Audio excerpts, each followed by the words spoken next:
একটা সবুজ ঘাস ভরা জঙ্গলের ধারে ছোট্ট খরগোশের বাসা। খরগোশ প্রতিদিন সকালে লাফাতে লাফাতে বের হয় খাবার খুঁজতে। একদিন খরগোশ দেখল পুকুরে এক হাঁস তার ছোট ছোট বাচ্চাদের নিয়ে সাঁতার কাটছে। হাঁসের বাচ্চারা মজা করে পানিতে ডুব দিচ্ছে, আবার লেজ নাড়তে নাড়তে ভেসে উঠছে। খরগোশ খুব কৌতূহলী হয়ে জিজ্ঞেস করল, তোমরা এভাবে খেলতে শিখলে কেমন করে? হাঁস এসে বলল, পানির ভেতর খেলাই আমাদের সবচেয়ে বড় মজা। খরগোশও খেলতে চাইল, কিন্তু পানির ভয় তার ছিল অনেক।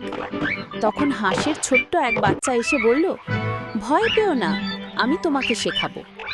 বাচ্চা হাঁস খরগোশকে প্রথমে পানির ধারে নিয়ে গেল।